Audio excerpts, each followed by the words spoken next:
What's up, everyone? Welcome to FECast, the official podcast of the Friends of Eternal. I'm your host, Sunyveil, and I am joined today by my good friend, Stormblessed. How are you doing? I'm doing really well. I'm excited for the ECQ, and I'm excited for the fun game we're going to be doing in this episode. Yes, Stormblessed is also going to be giving a very exciting sequel to his previous Stormblessed 5. I'm very interested in seeing how he fares this time. And joining us is also TempestDragonKing. Welcome back, my friend. Hello. I had to make many sacrifices to get here. Yeah, you didn't want to be on TempestDragonKing's path on his way over to record this podcast. All right, so we got a lot to talk about, as we always do, and heck, it's like a day after the last episode released. There's an ECQ starting tomorrow morning. Yeah, less than 12 hours from the time of us recording this, there's going to be an ECQ Whispers of the Throne, and it's the last ECQ in the season. So good luck, everyone who's battling there. Of course, we'll be talking about it. We also have some news. There's going to be a new mini expansion coming out, Shadow of the Spire. This is 23 new cards that can be purchased similar to... Shoot, what was the name of the last one? Was it Whispers of the Throne? It's just like the ECQ name. And these are 23 new cards that will be coming to Eternal on May 4th, which is a Monday. We're not going to go too into all of these new cards because, well, we've got an ECQ tomorrow, so I'm sure we're going to ramble on about that a lot. But be sure to check out next week's episode of FECast if you want to hear us talk about the new cards. We have no time to go over those 23 cards. We only have time to go over the cards that are going to see play here. Yes, because you can't play with those cards yet because they're not out. Yeah. I should also mention that there is a new promo that was released this week, Airmont Mind Splinter. I don't think it's really going to see much play in Constructed, at least certainly not in Throne for this ECQ. So we're going to skip over that. But if you're interested, you can find all of this information on the Eternal Card Game website, just eternalcardgame.com. Look at the news articles. You'll be able to find information about this stuff if you're interested in it. But for today, we're going to be talking about the ECQ. All right, here we are, last ECQ of the season. It's everyone for themselves. It's really the last one. It is. Well, it's the sixth one, unless I was mistaken to how many that there are going to be during this season. Yeah, I think there's only 6 ECQs this season, but we still have the two quarterly events though. So that's sort of 2 more ECQ type style competitive nature events. I think the quarterlies have the same prize pool as the ECQs, so very similar level of competition there. Yeah, I suppose it's not truly an open tournament the way the ECQs are, but I mean, no. It's not difficult to qualify for them, and you just need to hit Masters a few times. Okay, so let's get into it. Let's talk about what our plans are for the ECQs. So we're going to start off with this Stormblessed 5. What are you talking about today, Stormblessed? Okay, so today I'm going to discuss the nature of an open metagame, actually, I guess, because I haven't planned anything yet. So have we started yet? Yeah, we're getting started. Ready, set, go. Okay, so nature of an open metagame means that it's really hard to know what the ECQ is going to look like, and that makes preparation a lot harder, especially accounting for the fact that we are in the middle of a little pandemic, so everyone's a little bit more stressed and it's harder to focus as it would be otherwise. But even on top of that, compared to the last Throne ECQ and the last Expedition ECQ, which were, the Throne ECQ was a little bit too close with, even Elysian being like 40% of the metagame, ridiculous numbers, if not higher. But for this ECQ, there's so many different decks that look like they're viable candidates to be decent competitors at the ECQ. You have sort of the big 3 or 4 decks that are at the top of the list, but then even beyond that, there's so many decks that people are just playing randomly that it can be hard to pick a deck because you don't know what you might be going up against. So if there's like 3 to 4 main decks or like 3 to 4 main styles, you can sort of shoot for that to kind of gun for it. But as is, there's so many different styles, like if there's the Praxis Trove deck, that plays very differently than like Drone Room deck, even though they sort of have similar styles of cards, they play differently. You have to account for them differently compared to even other combo decks. Aggro decks play differently than each other. Stone Scar versus Yetis is very different. Ixtun versus Spellcrag are both the unitless decks at the top, but they also both play very differently than each other. And even Vox is its own madness. Kilo's its own madness, if that's still a thing. And so the fact that there's so many different decks and so much to look forward to, or in this case, sort of not look forward to, it can be very hard to prepare and to select a deck to go up against it all. Especially because the three at the top, sort of Unitless, Ixtun, even Vox, as well as, to a lesser extent, Stone Scar Aggro, are sort of the 4 base decks that I'd qualify at the sort of base level, sort of things I expect to do the best, as well as also 3 minutes being left. the most prevalent. Yes. So those are the 4 decks I sort of expect to be the best and the most prevalent. Even just counting for those 4 decks alone, they all play very differently from each other in a lot of ways. They sort of almost, what's it called? Rock, paper, scissors each other, although I don't think it's as clear-cut as that, but, Ixtun is good against Vox, and Spellcrag is better against Ixtun, and Stone Scar is better against Spellcrag, or something like that. There's a lot of different combinations, and people have different opinions on the matchups or whatever, but a lot of it feels very like one deck is well positioned against one of the two, against 2 of the 3 decks, but not against the other one. And so, it can feel a lot of weirdness, and then when you account for all the other decks you might encounter, it can be very hard to prepare, So my theory, my plan is sort of just to take something I'm comfortable with, and I'm not gonna try brewing a fancy new deck. Although maybe my plan at the last second will be to pick whatever collector picks, because that's always been a good shot historically. But yeah, it's really hard. I don't blame anyone for not knowing what to pick, or to pick a sort of offbeat deck, because there is a major advantage to be gained in picking a rogue deck if you're familiar with it. I would not pick a deck, as always we like to say, is pick the deck you're comfortable with, even if it's not the best, over a deck you're not comfortable with if it is the best. Provided that we're not in some sort of crazy scenario where like a deck is like 70% win rate across everything, and then if that's the case, then yeah, you should probably just pick that deck no matter what. But since I don't think that is the case, basically pick the deck that you're most comfortable with, be comfortable, get a good night's sleep, try to be less stressed out, and so, it's got a minute left. Wow, how can I fill a minute? Last time You don't have to fill it. We can just end it there if you. We'll end it here. Good. We're good. 4 minutes. All right. Good job, Stormblessed. Stormblessed 4. Yeah, Stormblessed 4. Stormblessed 3 in like 30 seconds. All right, TempestDragonKing, how do you feel about what Stormblessed told us? What are your... Do you agree, disagree? What's your opinion on it? I agree with the top decks. The Even Vox, Ixtun, Unitless / Control, and Spellcrag are the top decks. But what are your thoughts about the broader subject of open metagame versus open metagame and picking a deck for the ECQ, as well as trying to play into an open metagame? Do you like an open metagame? Do you dislike the open metagame? What are your thoughts about that in a broader sense? I disagree that this is an open metagame. This one's being constricted by the top decks. Okay. There's actually quite a bit to this metagame, honestly. Even Vox is the deck that's at the top, but... Sure, and we'll go into this when in order to discuss the ECQ coming up and the decks therein, as well as also, because this is recording this a little bit late, you might not have time to listen to this before you've done the ECQ event. We are also going to be playing a little game of drafting decks, where each one of us, in a sort of a snake draft fashion, we'll each be getting 4 decks, and we will get to choose a deck. There are no repeat decks. As we choose a deck, we will discuss the decks we're choosing and why we're choosing and why we think it's a good fit for the ECQ. Obviously, when we get down to the 12th deck, it's going to be, a little bit harder. And, we'll be like, oh, well, just in case. And afterwards, we will get to see how each one of us does. And, we can sort of be like, oh, this person did the best and picked the best stuff, just for fun. Yeah, nothing like a little drafting, especially with 12 cards in the pack, 12 decks in the metagame. It seems fitting. But let's not get too far ahead of ourselves.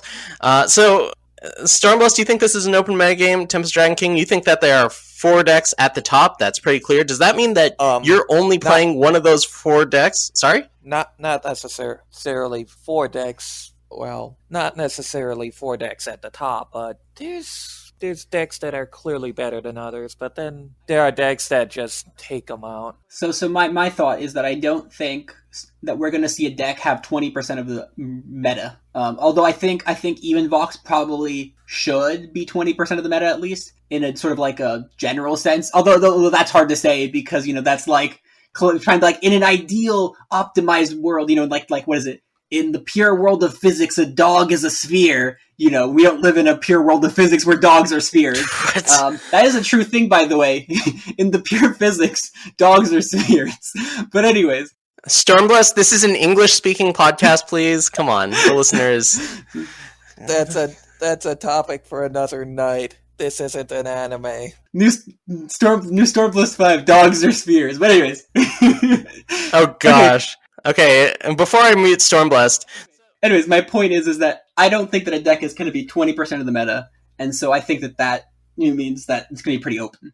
I don't think a deck's going to be 20% of the top 64 either, although it does seem to be a consensus among a lot of very good players that Even Vox is the top deck right now. Now, that could be an echo chamber effect. We've definitely seen that in the past with Eternal very often, but I think that, I don't know, just based on what I've seen, matchups against the field, Even Vox does seem like the deck to beat going into this tournament. It's also pretty tough to play. It's not an easy deck to play. There are a lot of ways you can screw it up. There's also quite a few ways to build it, too. That could be why differently than Even Elysian, which was the deck that just saw like rampant on play, because Even Elysian was a lot easier to play than Even Vox, and so that could be what is sort of suppressing its numbers as far as things go. I will just clarify, I do think that we could see a deck or medium multiple decks see 20% plus of the meta in the top 64 just due to sort of random chance and piloting, and if the rank star all goes on one deck, that'll be overrepresented because the rank star has like a 30-person team or something. But like 20, okay, so 20% of 64 is what, 12, 13? It's 13 people. Do you think 13 people are going to be in the same deck in a field where there's just really wide open, especially in something like Throne, where there are just so many different types of strategies? You talked about this a little earlier, where a lot of these decks are operating on different axes. Like the things that are good against like Reanimator are definitely not the same things that are good against Vox, which are definitely not the same things that are good against the control decks, which are Ixtun and Spellcrack. I would say that those are the two control decks of the metagame. Rip Reanimator, by the way. Except for Display of Tradition. Display of Tradition I do think is actually decent against now mind you, there's no decks that play it, but Silence the Enemy Void is good versus the unitless decks and also Reanimator, but that doesn't see play. Is it good against Vox? It's pretty decent against Vox.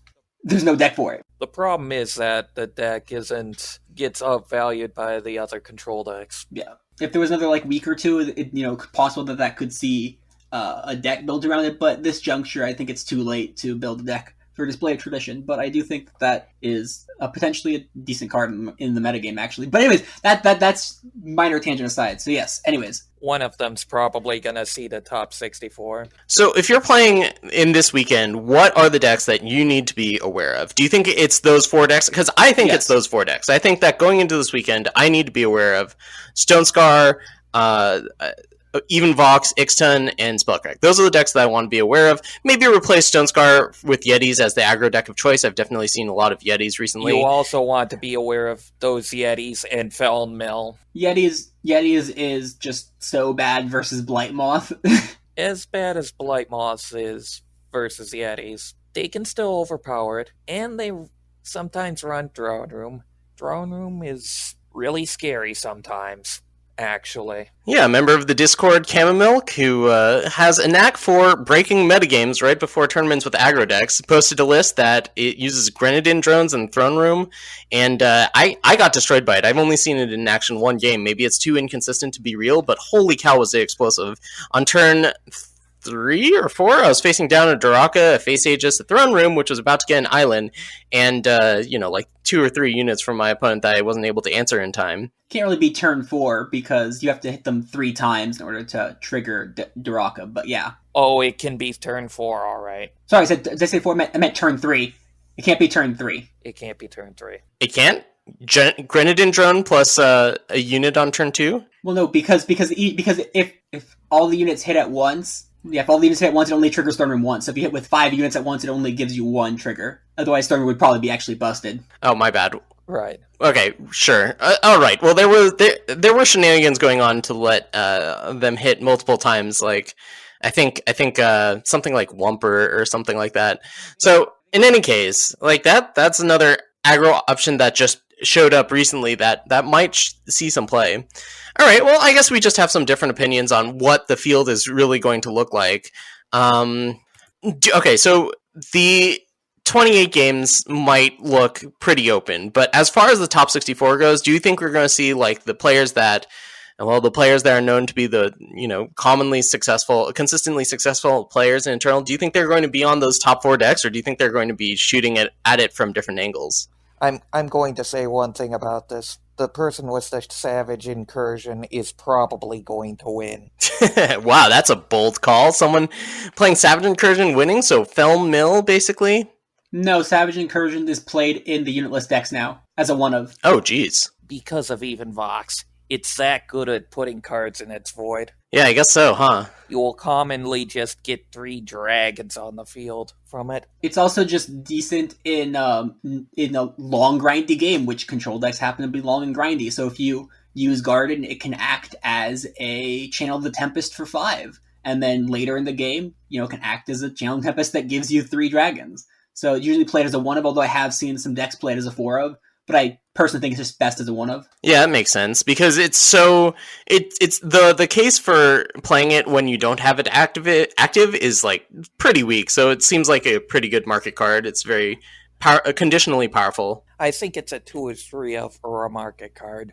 All right. Well, let's talk about some of the other decks that might make an impact that aren't those decks that everyone's gunning for. I've been playing a lot of Rakano lately, Rakano Valkyries, and I mean, I took that to an ECQ, the first Throne ECQ of this season, and it just has extremely lopsided matchups. I think the build, someone recommended playing Grenadin Drone and Crown Watch Press Gang to get the Grenadin Drone so that my Valks are protected from Vox's sacrifice ability. And the Vox deck has a lot of trouble with flyers if they can't get you to sacrifice them with Vox. It can be difficult for them to answer the flyers. Also, the Icarias and the Rezons and the Millies give trouble to Spellcrag and Ixtun. So I think that the deck has good matchups against those 3 decks, just playing decks that have really big, hard to deal with threats. But the problem with that deck is you have no shot against any deck that is flooding the board early, like a Yeti's deck or a Stonescar deck is just really, really difficult to deal with, or like a Rats deck or anything that's based off of some sort of relic, because you just don't have relic removal in that deck, at least not on the list that I've been playing. Valkyries could probably deal with Stonescar, but the rest, they'll probably get run over by Rats and Yetis. It's all a matter of how prevalent the top decks are, because I think that it has really good matchups against the very top decks, but I think a lot of its other matchups are abysmal. So I might play it, we'll see, but that's kind of, I feel like that's where the metagame is a lot. There's some decks that are just fantastic choices against other decks, but if you predict the metagame wrong, you could be in a lot of trouble really fast. Oh yes, thanks for reminding me of Rats. I have a funny story surrounding them. I'm also on Even Vox, so I was playing against this Rats deck, and I'm actually running Incarnus in my build, and it's been working wonderfully. I got to steal their Waystone Gate, which was excellent. Waystone Gate? Yep, Rats are running Waystone Gate. Yeah, that seems actually really good with the lobotomy. Or is it lobotomy, the sacrifice a relic to kill something? If you do that with Waystone Gate, you get an 8/8. Or if you have the Bottled Storm, you can draw 3 cards. That's exactly what they did. That's a different style of Rats than I'm familiar with. Well, wait a second. You can also do that with Governor Saha. Okay, I'm getting too ahead of myself. We'll figure this out on ladder eventually later. What are some other decks that we're going to be seeing this weekend? That's a very different deck than Rats. This is very different. All right, what else are we going to see? I see FTJ. That was a deck that was pretty successful last week. Why isn't FTJ going to be successful this week? Well, I think the consensus is it has a pretty bad matchup agaget Vox, wouldn't you say? Also, aside from Icaria, it also has a pretty bad matchup against the unitless decks as well. But it has a good matchup versus like Stonescar. But yeah, so I think you're going to see it. But I think the unitless matchup is pretty good, actually. Oh, okay. Yeah, well, it depends on if you're playing Harsh Rules or Naokis, and I think it's just better to play Yes. Naokis. I think that playing Harsh Rules is not particularly great in that deck. So I think that if you're actually playing Naokis, then you're actually pretty well set up against the other control decks. It's just so bad against Fox. Like, this is another example of a deck that just has really polarizing matchups, and I think that just kind of defines Throne right now. All right, how do we think about... Here's a deck that has always had polarizing matchups, but has had a lot of success despite that. And Reanimator, is that a good choice this weekend? There are better combo decks out there. Reanimator's been gutted by that market change. What's the better combo deck? Talir combo. I have not seen. I mean, I haven't seen either on ladder. Shoot, we didn't even write down Talir combo. I haven't seen either deck on ladder. I think it's a sleeper hit. I think Reanimator is still fine. I think it's going to be. It has been hurt massively by not having been able to 3+1, but I think it's still probably a powerful deck and probably could do really powerful stuff. I wouldn't take it because I'm not familiar with the deck enough, but I wouldn't fault anyone for picking it. However, it needs to high roll. It always needed to high roll. So their combo is more consistent at this point. I'd much rather just Talir combo over people. I was actually going to bring Talir combo into it, but I couldn't get a tuned list. Well, I mean, there was that one player, was it Almost, who had that Destruction Talir deck in the last Throne ECQ? It was Almost. Yeah, I don't think that was...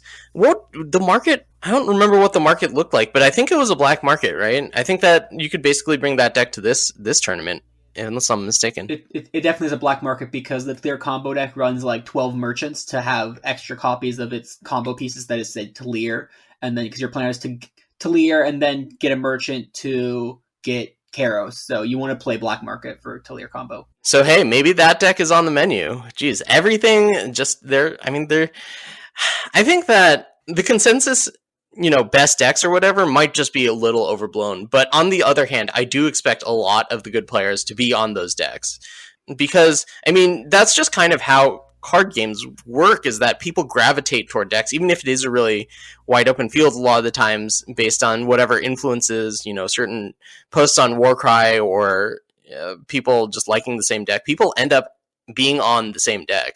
I don't think that we're going to see a huge proportion of the same deck necessarily. Like, I don't think it's going to be dominated by one deck, but I don't think we're going to see like 20 different archetypes or something, even though we very well could, based on how viable the different decks are in the metagame, especially if it becomes more difficult to predict, then, well, the doors are wide open.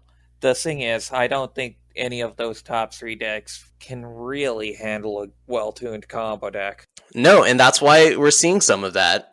That's why people are talking about combo decks. X-Tune Unitless can deal with Talir combo. At least the Talir combo that Almost played, because it doesn't win the game on the spot, because it's not playing correctly so. I played against a version that was playing Twin Brood Sauropod, but Twin Brood Sauropod's not great outside of, trying to combo off. But Almost is not playing Twin Brood. That's Almost's list. But basically because it doesn't win on the spot, you can harsh rule them, and that wipes the board, and that allows you to basically beat them. So I think Ixtun has a good matchup versus combo decks like Talir combo. Depends. Yes. Stormblessed. There's actually a Talir combo that does win on a spot. Yes, the old Grinva combo, old Vodacon Grinva. A new one. It uses, of all things, Unraveler of Destinies and Lumen Reclaimer. It's freaking crazy. How does that win? What's Unraveler of Destinies? I forget this card. Lumen Reclaimer is pay 3, draw something from your void, right? No, Lumen Reclaimer is the one that is the 4-drop that shuffles things into your void, and Unraveler of Destinies is the big Xenon card that you may sacrifice any number of units to draw cards and gain life equal to the number of units sacrificed. Oh, okay. Oh my goodness, this is getting pretty big brain. How do they combo? Oh, I see. If you play Unraveler of Destinies, you sacrifice a bunch of units and then get a bunch of new Destiny triggers. And if you have Kairos, you get to... And you shuffle the Lumen Reclaimers back in. That seems not great to me. I'm sorry. It just seems very... Because it seems like you have to draw the Unraveler off of the Kairos. Or I guess if you're playing like double Last Chance. It seems more consistent than Almost version, which is why I think Almost version is the best one that I've seen, because it is the most consistent at going off, even though it doesn't win on the spot. It, which means it does suffer against the harsh rule matchups, but it does better against every other matchup. So yeah, and the other thing is, I think that you might run into issues of having a full board with Destiny and just not being able to get your unit down. That is a problem with Talir combo. I'm happy to be wrong. It's a sweet idea. Any other deck we want to talk about before we start picking decks? As far as interesting old decks, there's sort of the 5-faction Kilo Vox deck running around, which is very amusing to me. But there's still the old 3-faction Kilo decks, which I think still could be a decent pull. They seem like they're decent against non-Ixtun matchups, because the Kilo decks pretty badly suffer versus Harsh Rule, but do pretty decently versus other things that aren't Harsh Rule. So I think I think Kilo's still a decent contender, sort of an offbeat meta choice. But if, that's sort of my mention. I think we should also mention that there's this Praxis Trove combo deck going around where you get Praxis Trove down, you have to have a 3-drop in hand, you play a 1-drop, you have a 2-drop in the void, you Remembrance the 2-drop. With the 2-drop you get, I forget what it is. So you get a 2-drop, then you get a 2-cost spell, and I forget what the 2-cost spell is. Reweave, right. And what do you reweave into? Something that generates power? I don't remember how the combo... But anyway, I do know that it is bugged. So be careful about playing that. Didn't the combo die when they changed Inspired Prank? Inspired Prank? I think they figured out a way to make it work anyway. I'll leave it to those brewers. At 3, you play Display of Destruction, and then you get then you play... Like, you have to... Okay, so you play a Merchant, you Display of Destruction, then you get a 4-drop from the market, and then you play a 4-drop, and then I forget what the 4-cost spell is. Well, there's Harmony of Flame. Harmony of Flame, right. Harmony of Flame, and that makes your End of Hostilities cost 5. It's extremely convoluted, and I recommend looking at the post. I'll link to it in the description, but I have heard that it's bugged, so careful to anyone that thinks that they might play that this weekend. Although, if you're familiar enough with the deck to be able to play it, to consider playing it, you probably know that it's bugged. So just to clarify, the bug in the Praxis Trove decks, I actually do know what the bug is. The bug is that the Kato Shade doesn't trigger Praxis Trove. Kato himself does as a 2-drop and a 1-drop, but his Shade won't trigger the 2-drop spell, unless that was fixed. Interesting. I thought it was because the Even-Handed Golem, not Even-Handed Golem, the Reweave didn't work properly. Yeah, Reweave and Even-Handed Golem have gone together in a lot of decks lists. Anyway, let's move on. There's also an Even Praxis Midius deck, but I think that deck is really really bad. It's playing so many cards. Well, okay, Stormblessed loves it because it plays Volatility, but don't put words in my mouth. I think the Even Praxis Midius combo deck is garbage. I think it's awful. I think Volatility is great. Okay, well, I think it's garbage too. It hard loses to Vox. More importantly, it does nothing. It's just playing so many expensive spells. It just has so little elasticity or flexibility in what it can do. It can't adapt to situations very well, and if you can't play all of your cards that cost a ton, yes, Midius is not exciting either. So I don't think that's a real contender. All right, let's get on to our picks, because Midius is no Carvet. God. It's no Carvet. Okay, let's get on to our picks. So what we're going to be doing is we're going to be drafting the decks in the metagame that might see play, and I don't know if there's going to be an actual prize or there's just our pride on the line. I mean, we're all very prideful people, right? So that's actually a big deal. So what we're going to be doing is we're going to be drafting all of these decks. We're going to be taking 4 decks each, and it's going to be a snake. I have dice in front of me. I'll just randomize it. I always like the sound of dice rolling. Ugh, such a pretty sound. You guys are lucky to hear these dice sounds. Alright, I'm going last. So it's Stormblessed, TempestDragonKing, and then me. They're probably going to get edited out. Okay, Stormblessed goes first, TempestDragonKing goes second, and I will go third. Let's go. Drafting decks for the Throne ECQ. So if I'm going first, I think the obvious first seed to pick is Even Vox. I'm going to take it before anyone else can, because I think that deck is going to be the most prevalent, and I think it's going to be the best. Mind you, I'm not saying it's going to win or whatever. I'm hoping that it just does the best, and I'm going to claim it before anyone else can, because I want to win the pride of prize. Yeah. TDK. I am gonna pick Talir combo. Wow, that is a very bold second pick right there. I think somebody's going to have a brew of it by the time the ECQ rolls around, and if they can make it past that 28 games, it's just gonna roll over the big three. Wow. Okay. Which is that unitless, the even Vox, and Spellcrag. Maybe not as easily as Spellcrag, but it definitely rolls over the other two. Alright, so we have Stormblessed taking the obvious first pick, and then we have TempestDragonKing picking something out of left field. I'm going to take two picks that are pretty apparent. With my third and fourth picks, I'm going to take Spellcrag and FTJ. I think that someone luckier than me is going to do really well with Spellcrag. We've seen that in the hands of people that are very lucky, it does very well in tournaments. Cough, cough, Eric. Cough, cough. I did not specify who it was, but I will say that it was someone else that has been on this cast before. So, yeah, I think that Spellcrag is going to do well. I think that if people can figure out how to make FTJ not terrible against Even Vox, I think it's got great matchups. And yeah, I think it's going to have a reasonable showing. I think there is a way to make it not terrible against Even Vox, but care to enlighten us? Prizes go to whoever figures that one out. Oh, I mean, the way FTJ beats Even Vox is with Harsh Rule, but the problem is that when you're playing Harsh Rules, then you give up ground versus the other decks. What? I think Harsh Rule is good versus Even Vox. No, Other people disagree, but that's fine. I disagree. That's fine. It can draw a lot of cards and easily reload. I don't agree with that statement at all. I'm not saying just Harsh Rule, but I'm saying Harsh Rule is good. I think Harsh Rule is good versus Even Vox. That's why I think Ixtun's good. That's why I think Ixtun is better than Spellcrag versus Even Vox. Yeah, I don't want to be on the Harsh Rule side of an Even Vox matchup. All right, TempestDragonKing, what are you going to pick with your second pick? Second pick, fifth overall. What's coming off the board? I'm going to pick Ixtun. Either unitless or the control deck. That deck just feels pretty dang powerful with how it can command the board. You can hear Stormblast sighing with displeasure. He was just going to take all the easy picks. TDK had picked Talir combo, so I was like, oh, maybe he'll just pick all the offbeat decks, and then I can just slide my way into victory.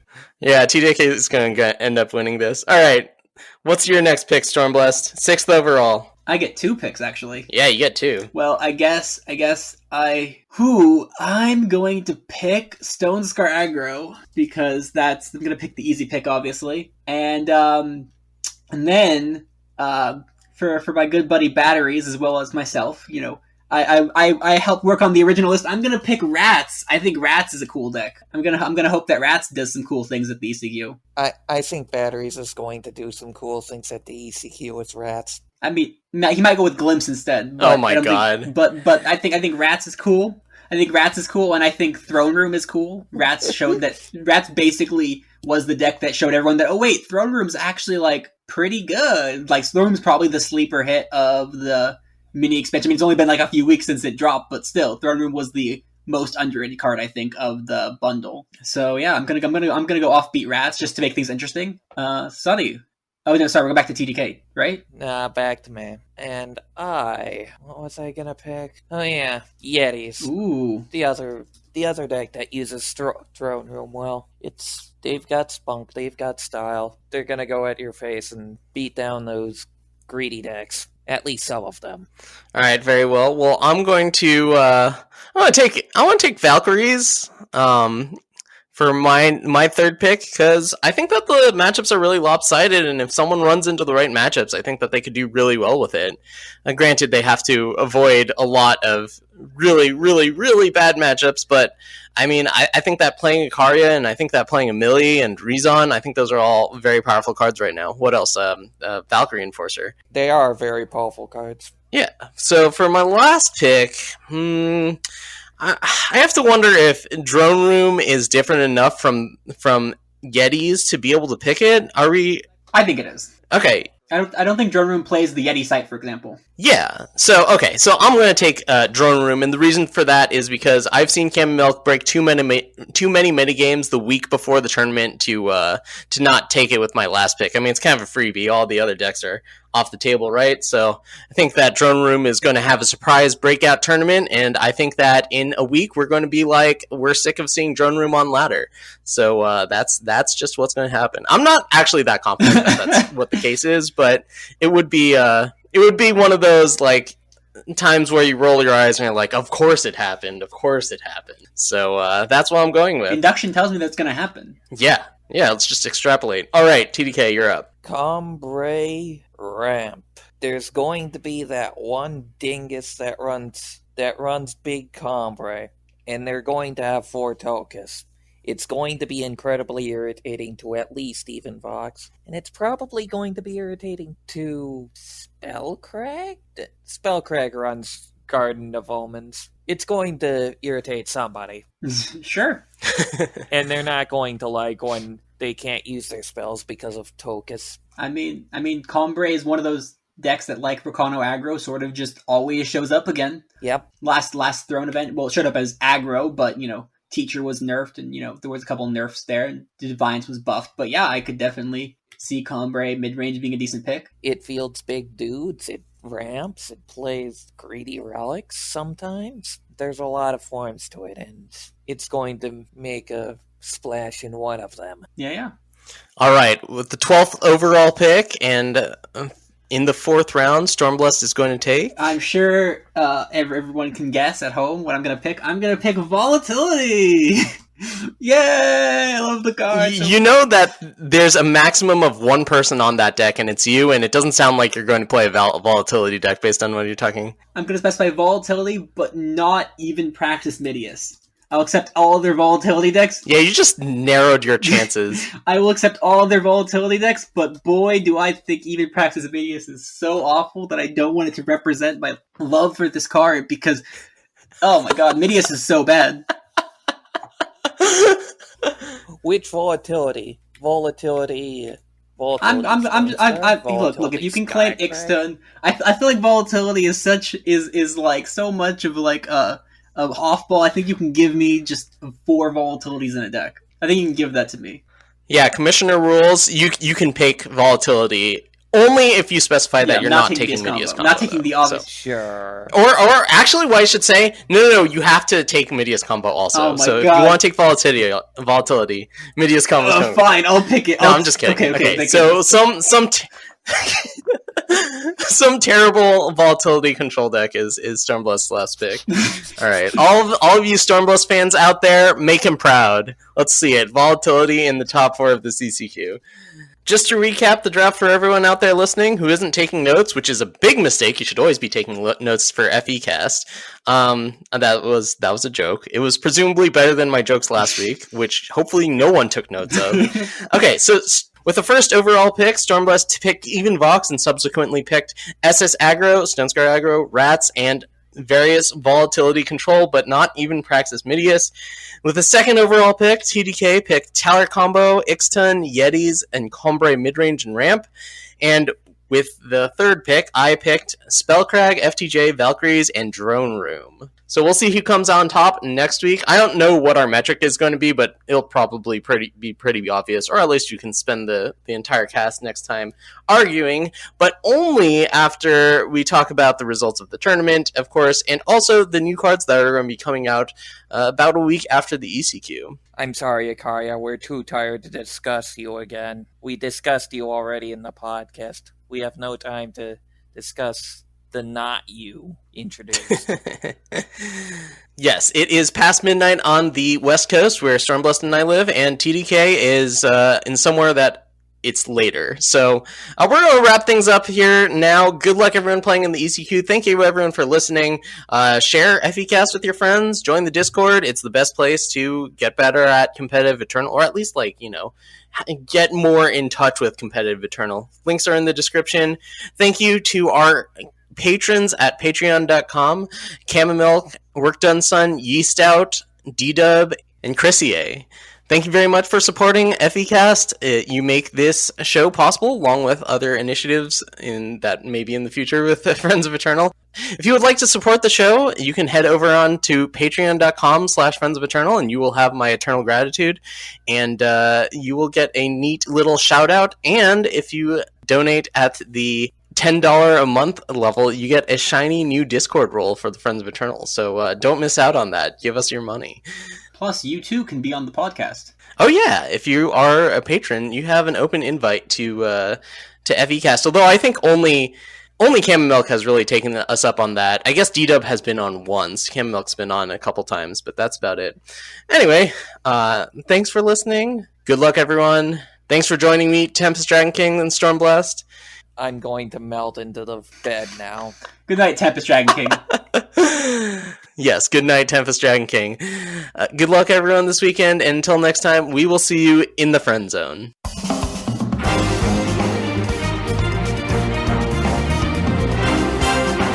Friends of Eternal is awesome, but you know what's even more awesome? Our amazing patrons over at patreon.com. That's right, Friends of Eternal now has a Patreon where you can help support the content and initiatives of Friends of Eternal. If you enjoy FECast and you enjoy the Piloting Club and you want to join the people that make all this possible and sustainable, be sure to head over to patreon.com/Friends of Eternal and consider donating. Every little bit does help. Thanks again for listening, and I'll see you next time on FECast.